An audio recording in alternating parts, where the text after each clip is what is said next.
Now when you first start out, they're going to give you a basic dashboard here showing you the basic power status of your Raspberry Pi, if the updater is currently updating, who's logged in, the current temperature in your area that was determined earlier when we chose our area, and if the sun is currently above or below the horizon, which is a cool little starter dashboard that we're going to definitely customize with a lot more stuff, including like our local weather with a humidity and wind, and so we can know exactly what's going to happen there and plan accordingly for our cultivation sites. Now after we have this basic dashboard and everything set up, the next thing that we're going to need to do is install at least one add-on for right now so we can get our sensors up and going.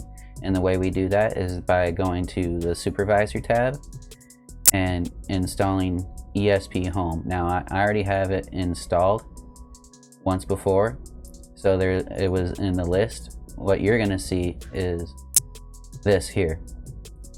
You have 0 add-ons installed. Go ahead and head over to the store and get one to start.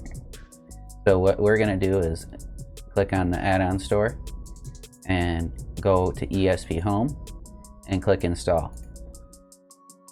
Now Home Assistant has tons and tons of different add-ons to integrate all different kinds of automations and smart home things into your Home Assistant dashboard.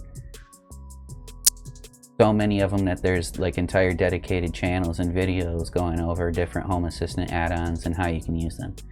But the main one that we're going to be using is the Esphome and maybe a little bit of the Node Red. All the other things that we're going to be using are Home Assistant default features, and they're built right into Home Assistant, which is great. It's an awesome, full, robust, feature-rich smart hub.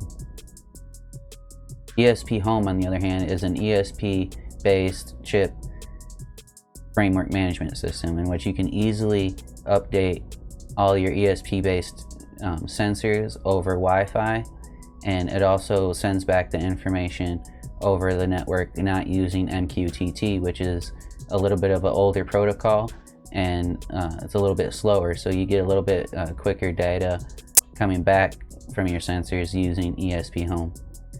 There is another add-on called Tasmota that does really well with ESP-based devices, but that feature set is for a little bit different applications that what I'm going to be using it for, and that what I recommend to be using it for.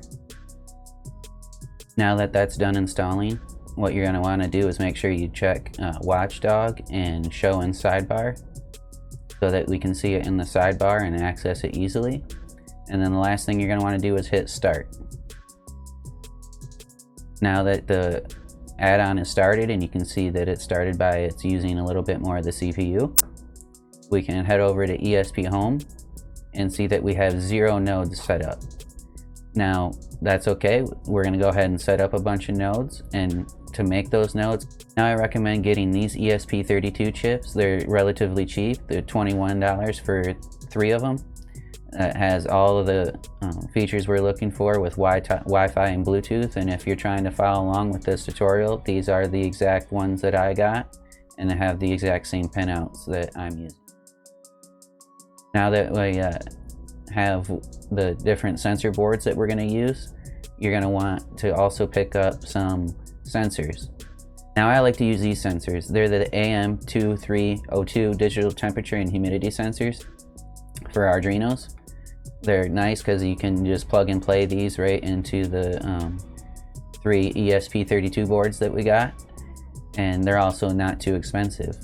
Now if you do want to add CO2 to the mix, you can get the MHZ19B infrared carbon dioxide sensor, and also attach that to any one of the 3 or all 3 of the ESP32s that we are currently working with.